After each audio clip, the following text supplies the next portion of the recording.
Um, Good afternoon. My name is Jennifer Greer, and I want to welcome you to our 2025 Alabama Legislative Preview. I'm with MAD Make a Difference, a group of citizens activists based in Birmingham. My co-chair is Shannon Haddock, who is running our chat room today. Shannon, can you wave at us? Thank you. We are hosting this panel today with Megan Cheek and Kristen Rezick of HIVE Alabama, a progressive citizens group that's based in Homewood but has a statewide outreach. Megan handles our Zoom. Megan, can you wave? And Kristen promotes our events on social media. We invite you to follow MAD on the Facebook page and to follow HIVE on Instagram. HIVE also has a private Facebook group that you might be interested in joining to keep up with our events and the issues that are related to them that we try to promote. This is our 5th annual Zoom preview of the Alabama legislative session, and we are recording this session today out of popular demand. So speaking of popular demand, we have attracted our largest crowd ever with more than 360, I think, registrants today. And we're going to give a shout out to Mallory Hagan, a former candidate for Congress and a woman who is known for stirring up good trouble, as John Lewis would say. Mallory, can you wave? Say hello to us, Mallory. Okay, great. Thank you so much. We appreciate the promo on Instagram. I think our sign up started to Zoom right ahead. I think the folks on the chat have been talking about that, and we just appreciate your continuing leadership. Hope to see more of you in whatever capacity you aim for. So the 2025 legislative session, Alabama session, runs from February 4 to around May 15. More than 130 bills have been pre-filed by lawmakers. There is a channel, the Alabama channel, that you can watch the lawmakers on. Shannon's going to put that link in the chat, and we will post it on the MAD Facebook page after this session. You can also find important legislative information, contacts, bills on the state legislature's website. It's called Allison, and there's also a link to that. So that's 2 ways to keep up with what's going on in Montgomery. But another more important way are the leading nonprofits, nonpartisan nonprofits in our state that work for positive change. And many of these nonprofits have priorities that align with our values. I think you'll agree that these nonprofits play a key role in the exercise of our democracy, especially in a state like Alabama where one party dominates. And so if we're not careful, the conversation around policy does not have all of the sides involved and does not seem to represent our voices. So today we're going to hear from leading activists and professionals from 7 different organizations. They represent a broad swath of concerns: public transportation, criminal justice reform, poverty elimination, water conservation, voting rights, and freedom of speech, especially in our libraries. These organizations obviously are not all of the organizations that are doing good work in our state. But we hope today will inspire you to get involved at the state and local levels where we may have the most opportunity to make change. That may always be true, but it may especially be true in the next couple of years. So I'm not going to be doing introductions today because we have 8 speakers. So I am going to ask speakers to maybe quickly explain your role or your position with the organization before you jump in and talk about your leading priorities for the session. I say maybe 3 to 5 priorities. You may have 2, you may have 7. But anyways, let us know what's really top of mind for you and what we can be helping you with, because we know that our mission over the next 3 months is to help help support the good bills and stop the bad ones. So anyways, we're going to go kind of alphabetical order today with the organizations, and we're going to start with Marva Douglas from the Action Coalition for Transit, Public Transit in Alabama. Marva? Yes. Take it away. Yes. All right. Thank you for having me and allowing me to speak for public transit. We have a bill that's SB 11, but I'd like to give you a little background on how all of this happened. Now, there's an old saying that you can't miss something that you've never had. And that's certainly true for us Alabamians who have not had robust public transportation for more than 70 years. What's robust transit? It's transit service available throughout communities every 10 to 15 minutes, 7 days a week, 24 hours a day, giving everyone access to jobs, houses of worship, libraries, schools, colleges, doctor appointments, shopping centers, saving on car maintenance, parking fees, and environment. And above all, if you are a senior citizen, enables you to live a more independent life. There was a time when Alabama did have good, robust public service, bus service in many areas. But during the first half of the 20th century, public transportation consisted of streetcars. Gasoline-powered buses didn't come along until the late 1940s, early 50s. Though segregated, they were owned by the private company Birmingham Electric, which later transferred to Alabama Power. At the same time, in the early 50s, automobiles were becoming quite popular. So the automakers, in an effort to increase sales, wanted access to larger areas. For them, better roads and bridges would do the trick. So in 1951, folks from the auto industry lobbied the Alabama legislature to get all gasoline tax dollars put only into bridges and highways because it would greatly help auto expansion. Thus, in 1952, the Alabama legislature and voters passed Constitutional Amendment 93 to put all gasoline tax dollars into bridges and highways only. That allowed them to draw down even more federal dollars for highways and bridges, and that is still in effect today. However, when the legislature voted to put all of the gasoline tax dollars into bridges and highways, all state funding for public transit was cut. And of course, with this law, many citizens who don't own a vehicle but need transportation to work and other places are just plain out of luck. The Action Coalition for Public Transit is trying to get rural counties on board. But this sometimes causes division and does not aid our cause. However, we want to get them focused on the positives and moving forward with us. With no transit funding from the state, Alabama cannot get matching funds from the federal government to help improve public transit.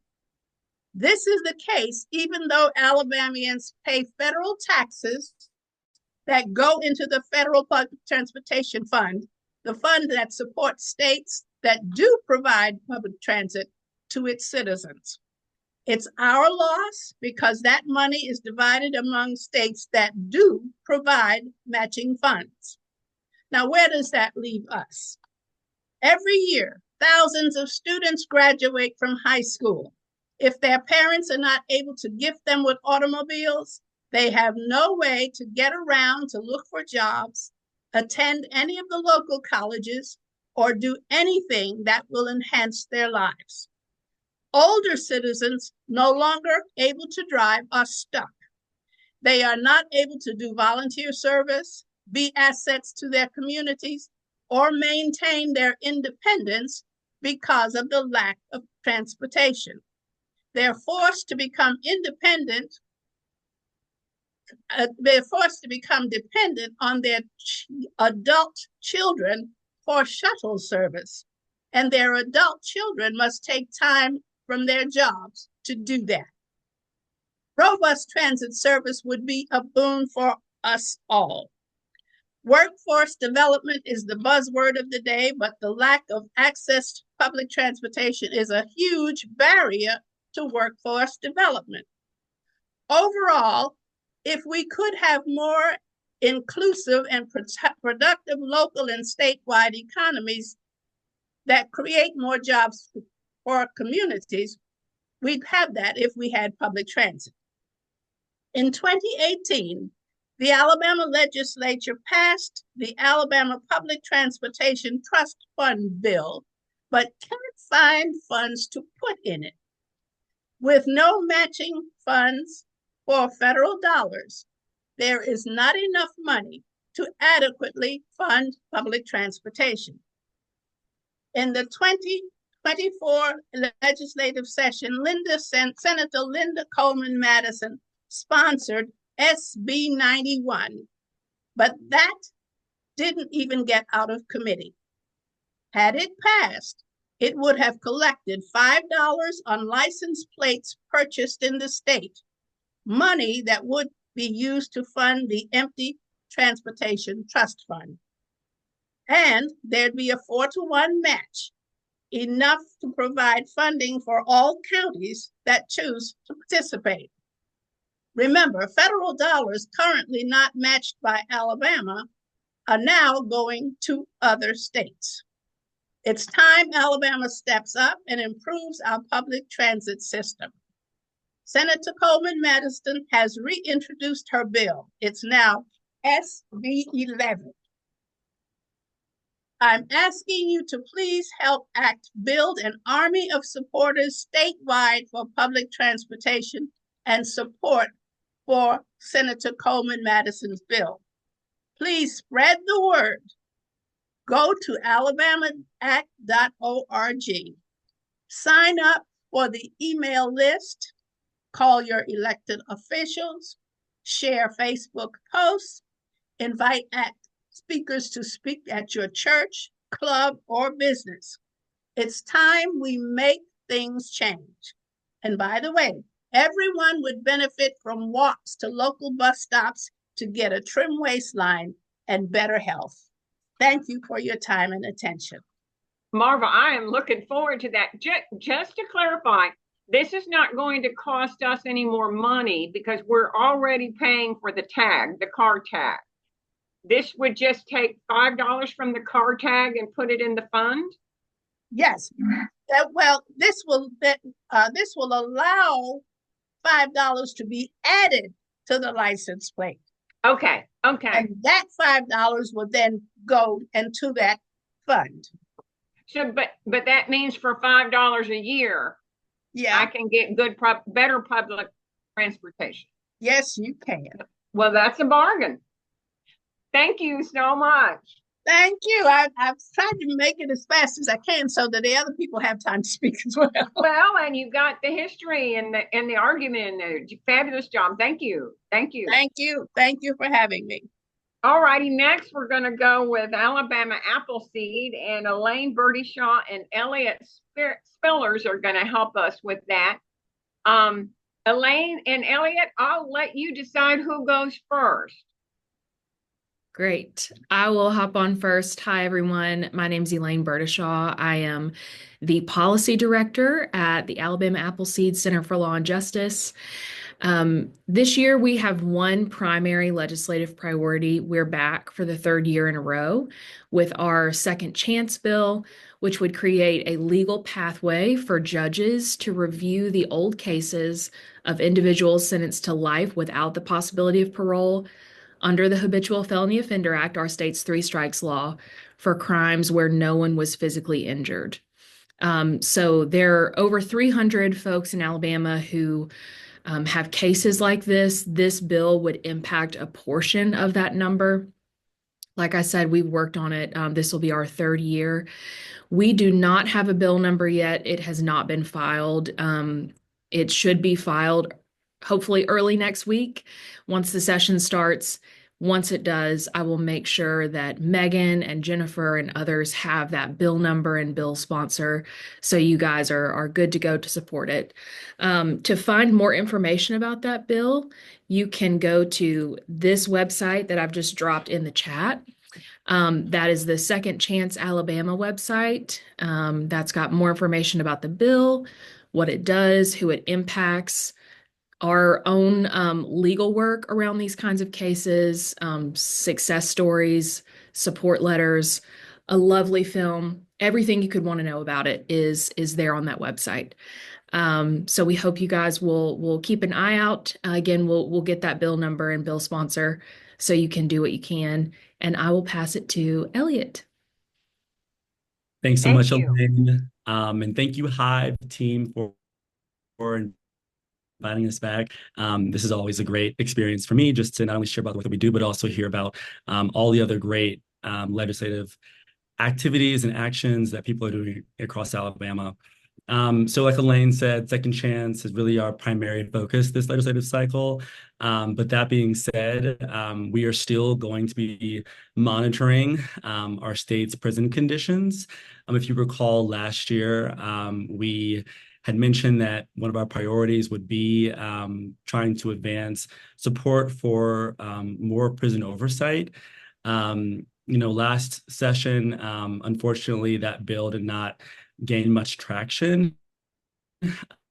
But instead, we were able to support in the passage of SB 322. And this is actually a bill that would allow the Department of Corrections to create this family services unit, which is a 15-person team whose sole responsibility would be to respond to individuals reaching out to ADOC in support of their incarcerated loved one. Many individuals who are currently incarcerated experience medical neglect at ADOC facilities, as well as rampant violence and sexual abuse.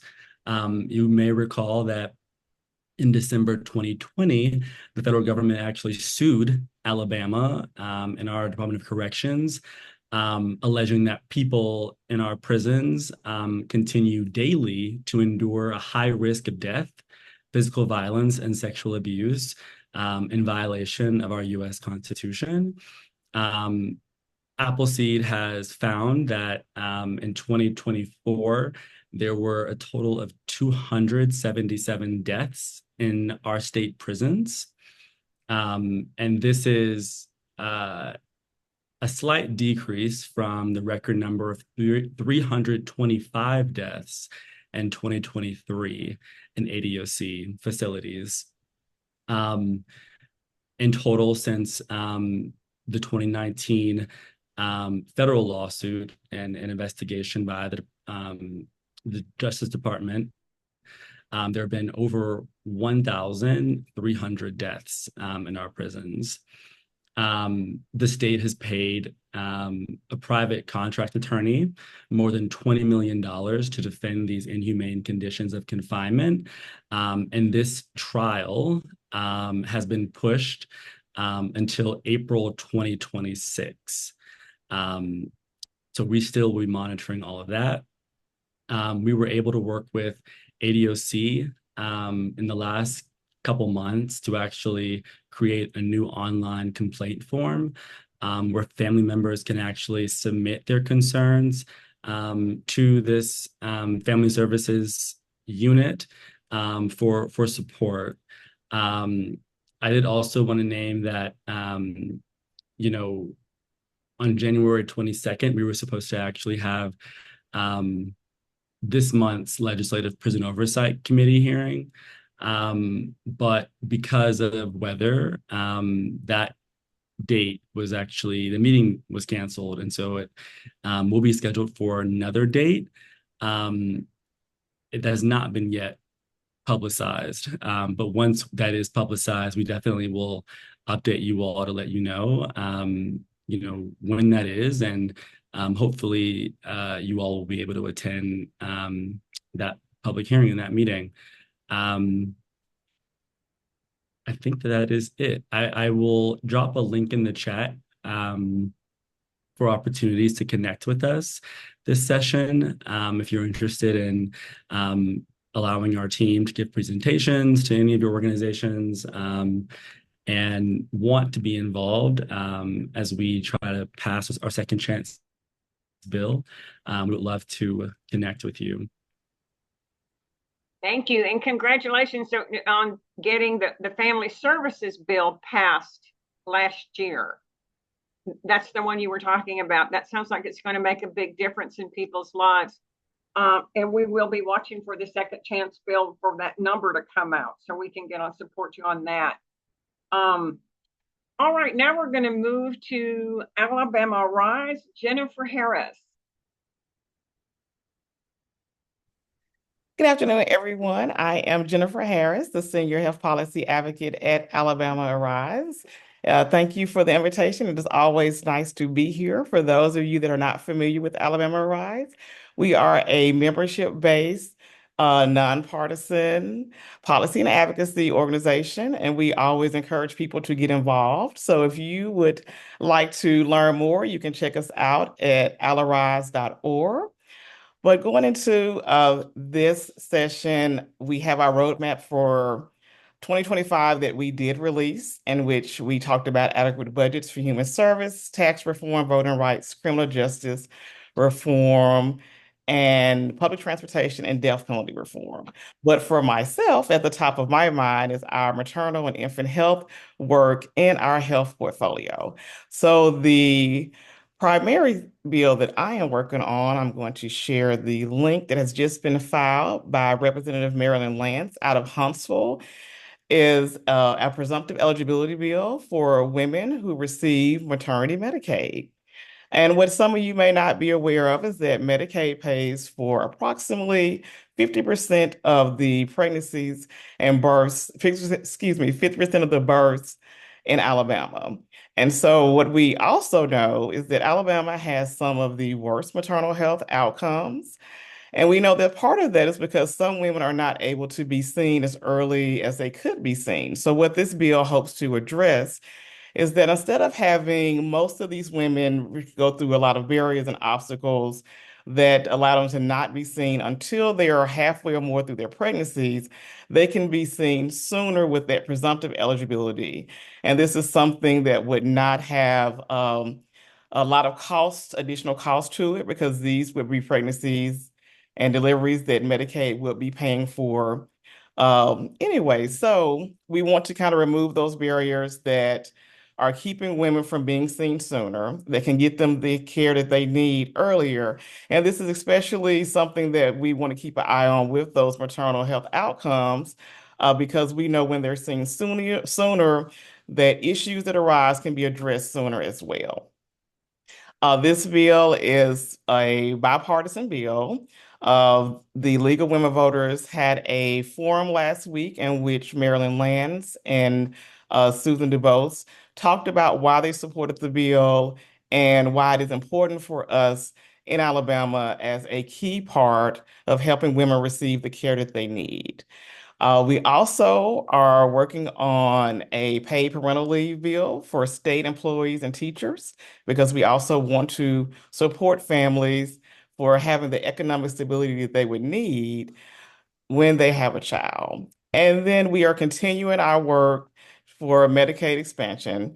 We will be having an advocacy day in Montgomery on February the 25th, if anyone would like to join us, as we know that there are a lot of things going on now when it comes to Medicaid and some of the programs that are federally funded. So we are keeping an eye on those as we develop strategies that we will continue to use, but we know that there are people that are in the coverage gap that have a need for insurance. We know that rural hospitals continue to hurt and be at risk of closing.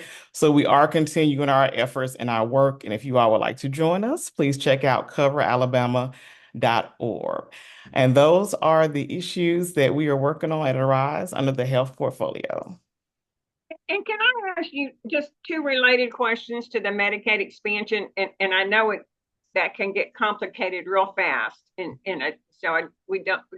not asking for a deep dive, but I understand that Blue Cross Blue Shield has a proposal on the table that would in some way work with the state to offer a Medicaid expansion plan under their umbrella. Is that correct? That is correct. So that is what's called the public-private option. We see that the state of Arkansas is the state, I believe that it was the first one to do that. And so with that, and in Alabama Medicaid, they are the administrators of the program. Most other states do have an insurance entity that does manage those programs. And for those of us that are familiar with All Kids, the Children's Health Insurance Program in Alabama, it would be very similar to that, in which with this Medicaid expansion, and for those who may not be aware of what that means with the coverage gap and why we need this, there are people that are what we call caught in the coverage gap, where they make too much to qualify for Medicaid, but then also they make too little to qualify for the subsidies that are available at healthcare.gov. So if they are caught in with that gap, they do not have a way to get an affordable insurance policy. So for example, if they're in that gap, someone that maybe 10,000 more than them would be able to get those subsidies at healthcare.gov, and their insurance policy may be $100 a month. That same policy to someone that makes $10,000 less may cost them $400 or $500 or $600 a month because they do not get that subsidy. So if that public-private plan was something that our legislators did take up, what would happen was Blue Cross Blue Shield would administer that for those that are in that coverage gap. Yeah. Has Alabama Rise taken a position on that plan? Does your organization support it? Okay. We have not been privy to the plan, so we obviously cannot endorse something that we have not seen, but we do encourage the conversations around it because we know that the need is there, and we know that that is one solution that we have evidence that has worked as we're looking for all these solutions to help people get the coverage that they need. Yeah. And then one more quick question. I was on a call last week where I heard a lawmaker said that it's going to be a lean year, which surprised me because I know the economy has been robust for the past 2 years. And I know the state had so much money last year that I think the governor distributed checks to everybody, returning money to the taxpayers because there was so much money in the state coffers. So I was surprised to hear that this was going to be a lean year. Have you picked up on any information about how the that lawmakers are going to view funding issues? I've only kind of looked at a little bit. Our analyst Carol is excellent on that, and we have some great information about that. I do know that some of that funding, for example, the checks that you mentioned that Governor Ivory did approve, some of that funding was one-time funding. Some of that was tied into some of the funding that we received during the pandemic from the federal government. It kind of helped hold our budget up and kind of created this robustness where we were able to support quite a few more things in the state than we would have necessarily supported. And so we know some of that funding is coming to an end, and we know some areas costs is continuing to increase. So I believe that's a part of that discussion about how it may be a leaner year looking at that. Yeah, forgive me. I may have put you on the spot. I didn't intend to, but thank you. You very helpful. Thank you so much. And next, Charles is going to be filling in. Charles Miller, I think, is going to be filling in for Cindy Lowry. Have I got that right? Yes, absolutely. Okay, well, welcome, Charles. Take it away. So I'm the policy director at the Alabama Rivers Alliance. We're a 501c3 nonprofit. So, that means we can't get involved in elections and things like that. Dedicated to protecting our over 132,000 miles of rivers and streams in this state. We've been, as a part of our strategic plan, getting more involved in the legislature. And our kind of long-term goal, our mission is protecting and restoring all of Alabama's water resources. What that looks like in terms of legislative advocacy is right now kind of our biggest gap on that is we don't have any planning or permitting processes when it comes to water quantity. So how much water you can take out of a stream or out of the ground through a well. There's basically nothing like that, even for some of the biggest users in the state. It's kind of the Wild West out there. So if, for example, there's a factory that moves into your town that dries up your spring or your farm pond or the creek that your kids play in, the only recourse you have right now is to go sue them, which is expensive, and it takes a really long time to come to a resolution. And in most states, in fact, all the states around us, that's not the case, because they have water plans in place that kind of permit and determine who can get what water for what use. In the past, we've kind of tried to take that, which is a big step, all at once. And this year we're moving towards a little bit more of a step-by-step approach. So right now, one of the things that we're working on is we're working on language for a bill that would solidify some existing water rights, some existing uses of water, and ensure that drinking and wastewater utilities have the ability to continue to use the sources of water that they need. Because, at least from our perspective, the highest and best use of our water resources, and the most important one, is for us, human beings, consumers of drinking water.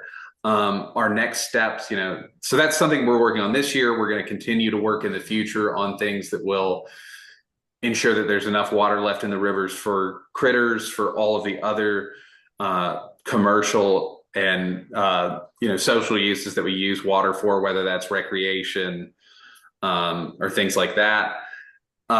So we're going to take a first step towards a comprehensive water plan this year, hopefully, with some legislation that we're working on. We've also got a lot of momentum because of some things that have happened at the federal level on something called PFAS chemicals. You may have heard them referred to as forever chemicals. These are persistent in the environment. They don't break down. They pose health risks to human beings and animals. They're carcinogens. They can disrupt endocrine processes. They can affect maternal health, low birth weight. And so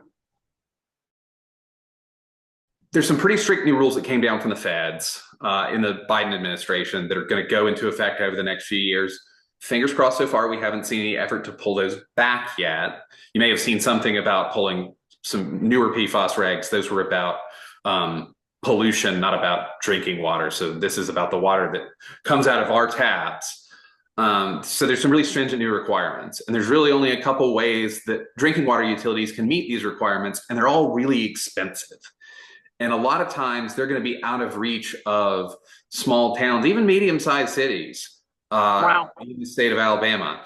And so we've got a bill that's basically ready to go. We're looking for a sponsor right now that will make the companies that put the PFAS in the water in the first place have to pay to solve those issues for our drinking water utilities, so that they don't have to stick those of us who pay for drinking water from a public utility with the cost of that.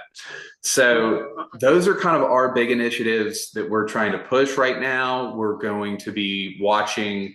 Hopefully there's going to be some new dam safety legislation. That's been a pet project of a Senator Clyde Chambliss, who I think represents parts of Watauga County. He's a professional engineer, so it's kind of in his wheelhouse. We hope that he's going to introduce some more legislation. We've had a little bit of dam safety legislation, but just like we don't have a water plan, we're also the only state in the country that doesn't have a dam safety program. So like your big Alabama power dams, those are pretty safe because they have to be inspected by federal regulators, et cetera.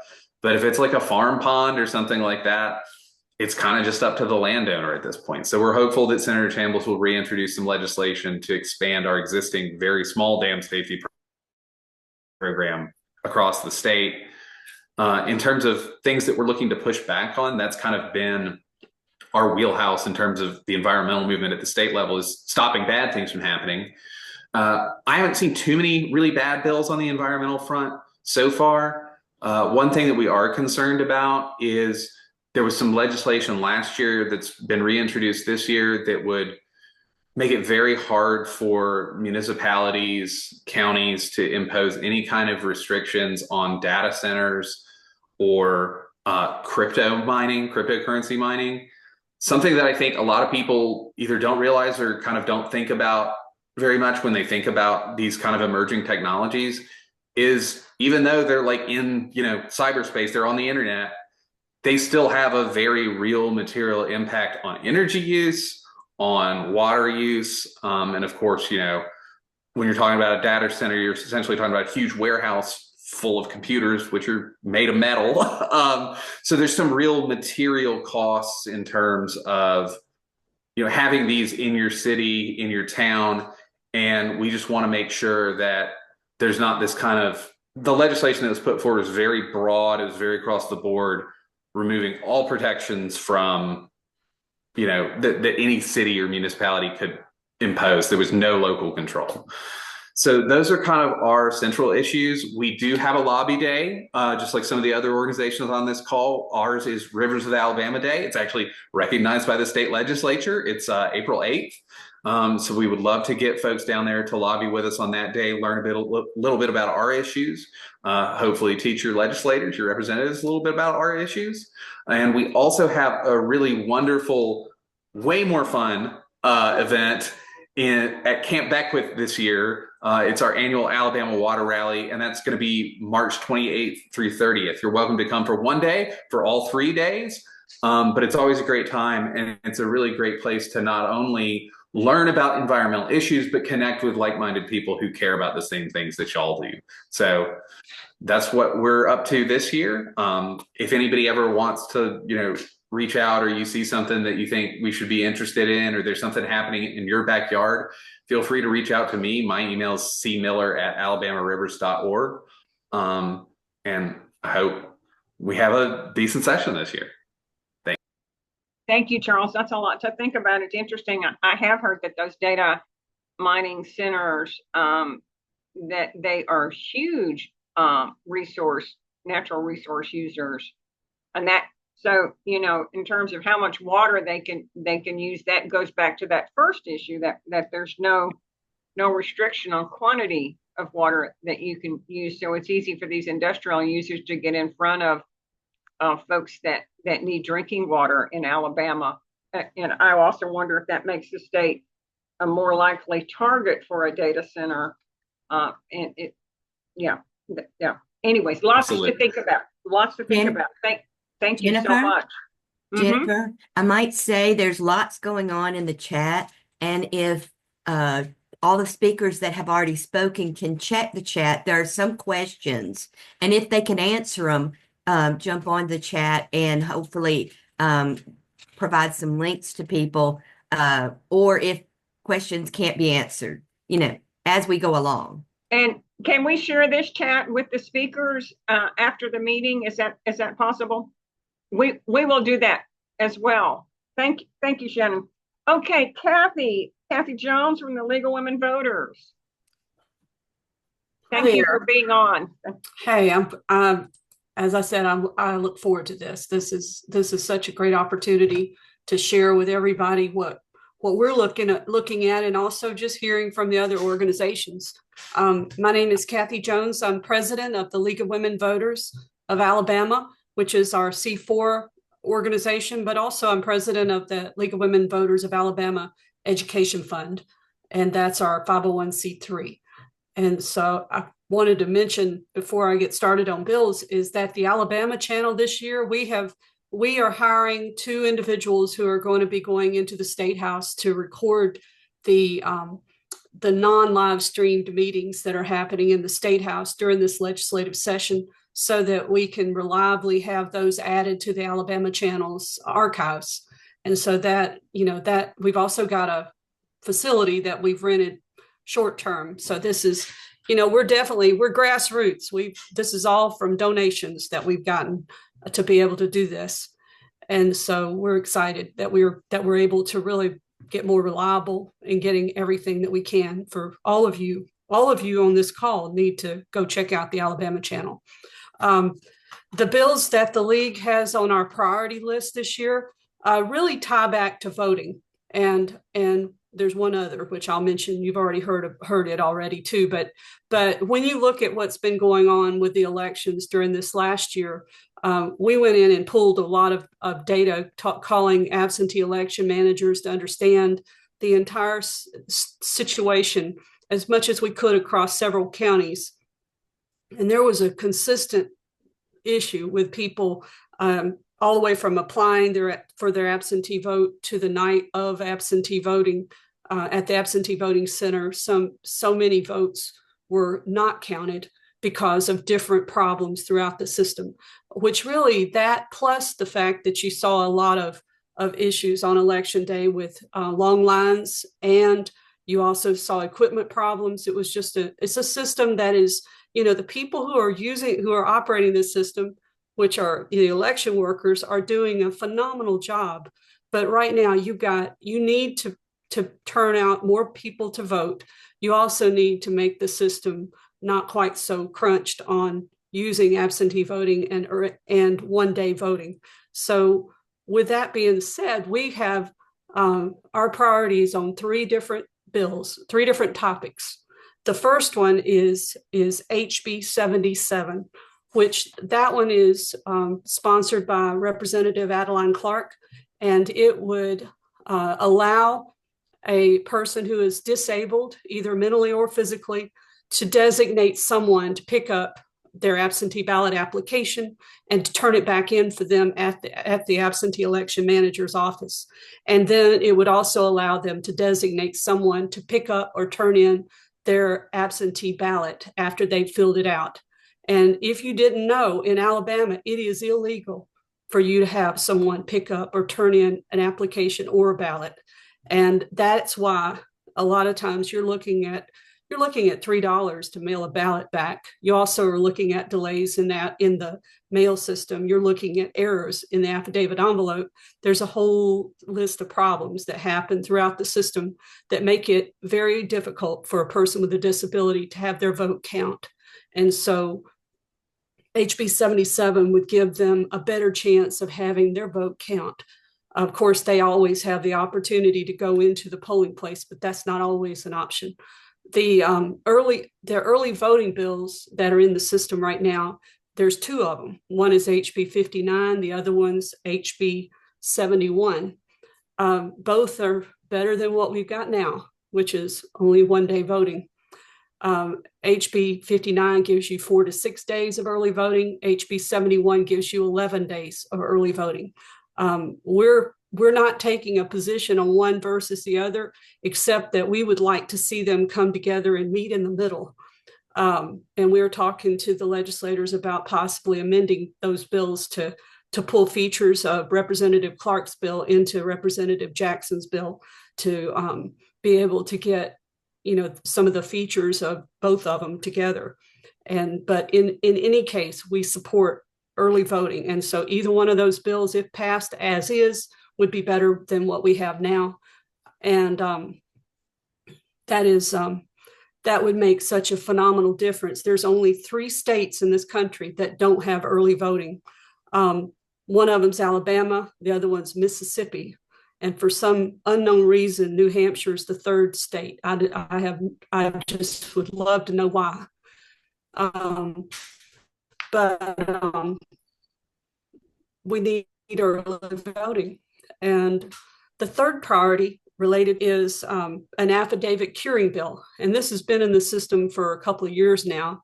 And Representative Hassel has not filed it yet.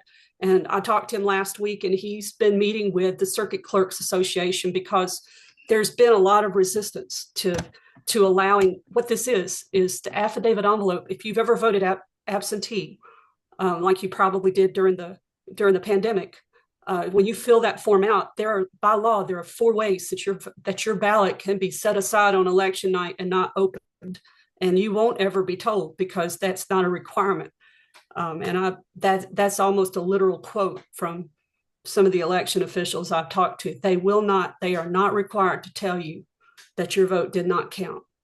And so what we want to do with this affidavit curing bill is to require the absentee election managers to allow the voter to come in and fix certain problems. Not, some things you can't fix, you can't make people come in and fix it, but you need to at least allow the voter to go fix it.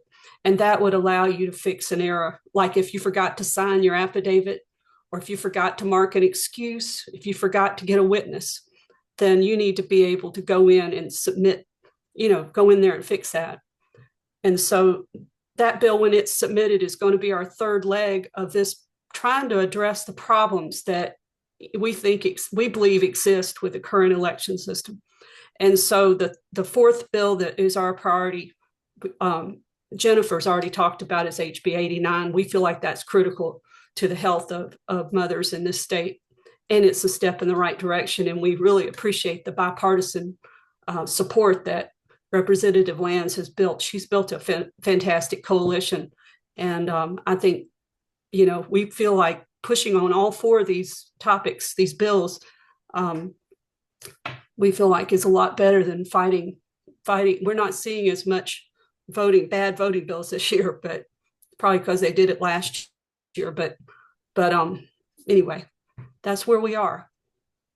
You have the three voting rights measures, and then you're also supporting HB 89, which is the presumptive eligibility for pregnancy Medicaid to help pregnant people cut through the bureaucratic.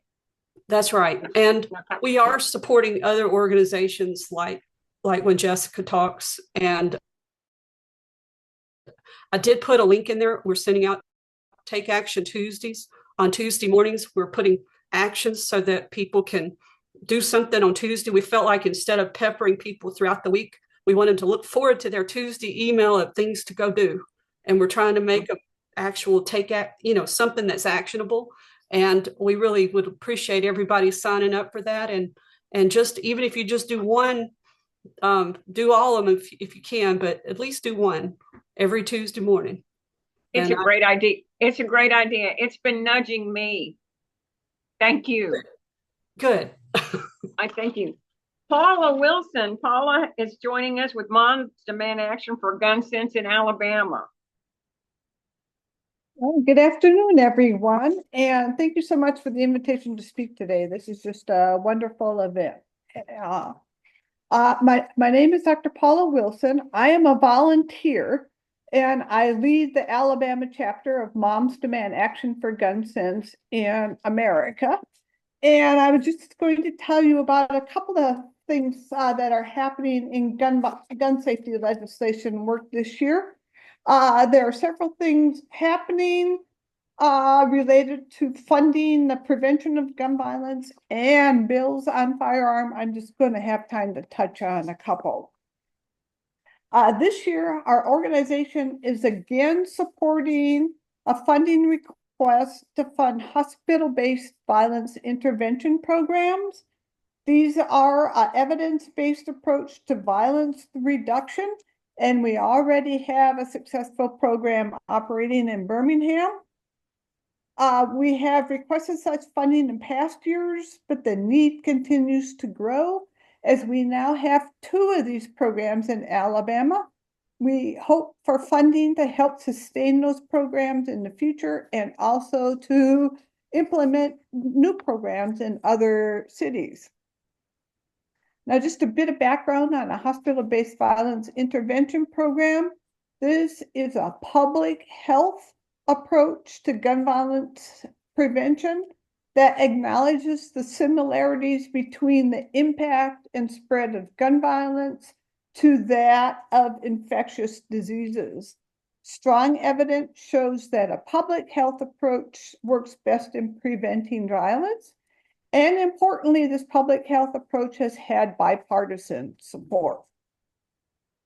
Now, these programs need to be implemented because 44% of young people that are hospitalized with a violent injury return to the hospital with another violent injury within 5 years.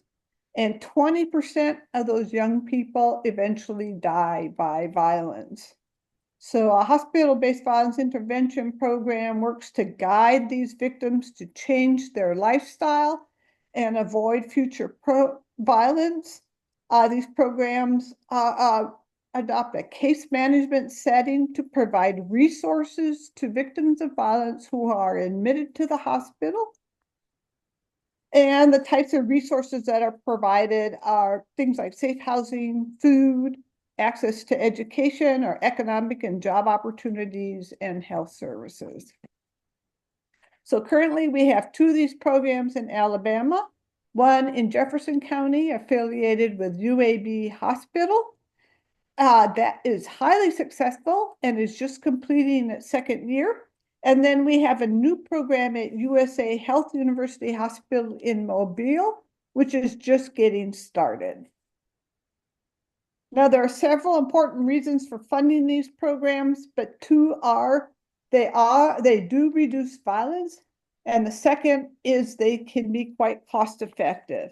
And just speaking to that second point, the program in Birmingham cost $1.15 million in its first year, and it worked with 41 clients. None of those clients committed a retaliatory crime. Now, that $1 million budget is Birmingham is important to remember because also a study in Birmingham revealed the cost of one homicide with one perpetrator is $1 million. And the cost per injury shooting with one suspect is $600,000. Wow. So gun violence is extremely expensive. So preventing just one homicide in Birmingham would pay for almost all of that program's first year of annual costs. As I said, this program is just about to complete its second year. To date, the entire program has had 141 total clients. In the past 12 months, it has added 100 clients, which highlights the crisis in the community and how this program is meeting a need. The huge success of this program is that so far, not one of the clients has committed a retaliatory crime. Wow. So it appears this program is preventing violence, potentially saving lives, and is potentially saving a considerable amount of money in the Birmingham area. If you want to learn more about hospital-based violence intervention programs, our organization was involved in conducting a webinar about them in December. I am putting a link to the recording in the chat. If you watch it or hear it, you will hear representatives of the national organization that is expert in these programs called the HIVE. They will talk about the programs and how they work. And you will also hear from those involved in the Jefferson County and Mobile County programs and how they operate and how they were implemented. Turning to some bills in the legislature this year, we are watching the progress of HB 26. This bill prohibits the possession of a pistol with parts that are installed on it to convert it into a machine gun. These parts are often called Glock switches, and they allow the firing of multiple bullets with just one pull of the trigger. And they have been involved in several mass shootings in Alabama. This bill has strong bipartisan sponsorship. And then I also just wanted to mention a bill that has not yet been filed yet, but one we are looking forward to and hoping to support. Representative Barbara Drummond is planning a bill that would provide a criminal penalty for a parent or guardian if their child brings an unsecured firearm to school. Mm-hmm. So these types of bills are called child access prevention bills. So currently the language is being finalized. This bill made it out of committee last year, but then there was a lot of discussion about how older students should be allowed to be in possession of a hunting firearm in the parking lot of a school. So we'll see what the final language turns out to be on that. Wow. Okay, so I think I'm out of time. I'd just like to note there are other funding requests being made for programs that would reduce violence, such as conflict resolution programs and mental health programs related to gun violence in schools. So far, there are a total of 10 firearm related bills that have been filed. We anticipate more. So far, nothing very negative, but we'll see what happens as the session proceeds. And I'll stop there and thank you. Okay. Do you have a rally date? I am finalizing that now. Okay. Okay. So Okay, I'll great. let you know as soon as I'm waiting for paperwork to be processed. So it's a little too soon to announce the date just yet. Okay, great. And thank you, Dr. Wilson. And I'm sorry I dropped that title. So That's thank fine. you. Yeah, Thank you're you. No, welcome. I try to remember those importantly. Okay, and our final speaker today is Jessica Hayes with Read Freely, Alabama. Jessica? Hi, how is everybody doing today? My name is Jessica Hayes. I'm with Read Freely, Alabama. I have some other my friends on the call as well. They might be dropping things, but thank you, Shannon, for already linking in our website. Our two top priorities this year is the House Bill 4 and Senate Bill 6. I'll start with Senate Bill 6. Senate Bill 6 is the rehash of Senate Bill 10 from last year. It basically politicizes library boards, making them political pawns of the local government. They can have them removed at will for no reason except I just don't like you and I want you to do what I want you to do. We've seen this play out already in different ways across the state, even without a law. So this year it's sponsored by Chris Elliot. It starts in his Senate Committee of Municipality or Municipality Committee. The biggest angle here is that we are hoping that people will reach out and request amendments to this. There is, it's always good to have like some clarifications added, like you have to be removed for dereliction of duty, mismanagement, that kind of stuff. While we understand that, it's always good to have the ability to remove if needed. The biggest one, though, the one that we need a lot of support around, is House Bill 4. That is the Jail the Librarians bill. And Jail the Librarians bill will make it a criminal offense for librarians to just do their normal job and to provide material in the library.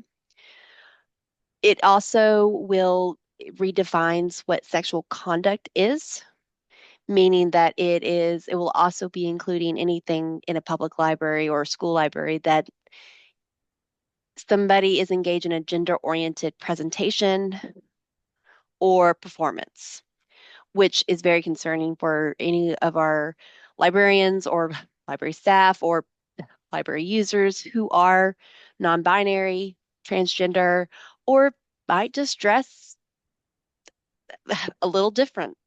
And so it's a little bit of it's a very bad bill. We will be doing a lot of work around this. If you want any more like further in-depth information about these bills, they are on our website, and our amazing Angie has linked to there. All of the organizations that are on this call, some of you already have, some of you are, who is sponsoring HB4? That's a great question, Mallory. Arnold Mooney is the main sponsor, and then we have 49 other sponsors on there from across the state. We have all the information on our website. I know that it's a lot to go through all those names, and I honestly can't remember all of them. If you're in the Hoover area, there is, I believe, Shaw. He is a sponsor, as is Ledbetter. So if you're in that area, reach out to them and say, hey, what's going on? We have some specific ask of the community at large, and as well as some of the organizations represented here. First, if you have not already, please consider joining Read Freely Alabama. You can go to there from our website. We have a join form, and it really helps us keep things organized. You can join us on all the social media platforms as well. If you join Read Freely, we do provide, regular updates through newsletters. We are going to be starting virtual meetings and events, trainings on things like what is Read Freely and what is this Alabama library issue? How do libraries operate in Alabama? And some of the like deeper issues that are behind what's going on. The rise of white nationalism, extremism, that kind of thing. And how to organize in your own communities. That is just our general. If for some more specific ask for individuals of any variety, please consider volunteering to speak in Montgomery. We will be hitting the ground hard with House Bill 4. It's going to the judiciary, and we need people to be able to speak. We will have a form that will be circulated, so that's why, make sure you sign up. We're sending that out to people where we can help people prepare for these meetings. But here's the thing. I think, and I know I did, up until last year, I thought you had to be an Obama type orator. You had to be a debater. You're trying to convince this committee of politicians of something. That's not the case. They need to get up and hear just from normal people saying, don't jail my librarian. This is ridiculous and a waste of money. That's literally, as far as this, that's literally it. They need to know that people care and people are angry about it. I do believe that the turnout that we had last year was in part what helped, in part, help stop it last year, because this is just a rehash of something from last year. So that is a major ask, is to consider that you do not have to be convincing anybody. This is just to be a face and a presence and to be speaking truth to power. If you are a group or an organization here on the call or affiliated with somebody else, Angie has put in the chat about signing our coalition sign-on letter. It's to support House Bill 4, or not support it, support our actions against it.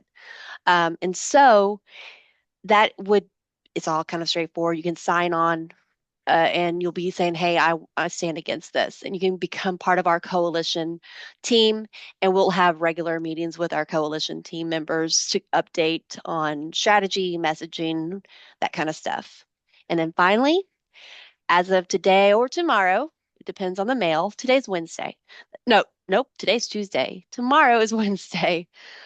By tomorrow, we will have 2,000 Don't Jail the Librarians postcards that we would love to coordinate with people across the state to have postcard events where you send them to your legislators. That would be something that please reach out directly to me or Angie. I'm putting my address here in the chat. It's Jessica Hayes at readfreelyal.org. And then Angie, just drop yours too. Yeah, the postcards, and they're really cute. We had somebody work really hard on them, and so we're really excited. So please reach out to us directly on Facebook, however you'd like. This is the things that is keeping me sane these days. So, and I know that it's doing it for all the other Read Freely people too, because we're just volunteers and we're trying to do what we can when we can. So thank you all very much for your support and participation, and let's go give them hell. Great. Thank you. Yep. I do want to also just like a little plug. This is not really Read Freely. It's more the librarian side of things because I'm a librarian. The recent grant funding halt does affect LMSTA, which is basically federal funding for public libraries. Alabama libraries depend on them crucially. So there's a lot of upset librarians across the state right now. I don't just flood the zone, flood the calls as much as you can. I would say call all of the Alabama delegation. Call them all and just tell them how stupid this is.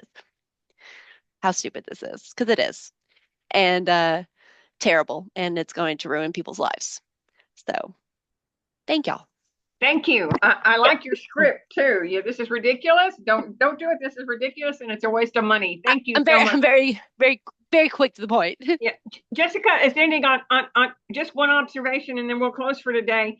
If many of the good works that are happening here in Alabama, transportation funding for grant programs for gun safety, for maternal health, and the funding mechanism for libraries, these are in jeopardy. Many of them were paused last week, and the federal officials said temporarily, but it's becoming clear that this could be clearly part of their cuts for government services for taxpayers like us. And also deregulation, the PFAS in the water, and also the criminal justice reform and the investigation into the prison conditions. If we see heavy deregulation come down, this too can directly affect quality of life that we have here in Alabama. And in many areas, folks, we rank 47, 48, 49.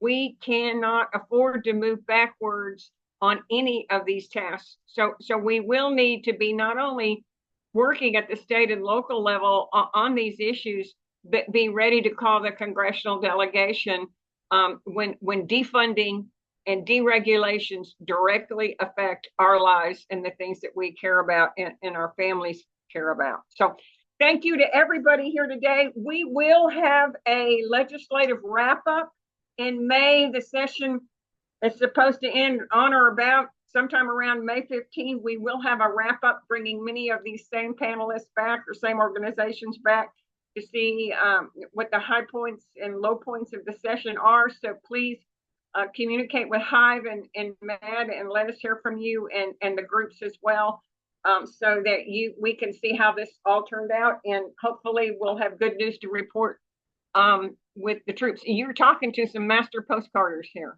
so we love to have marching orders. Thank you, everybody. Appreciate it.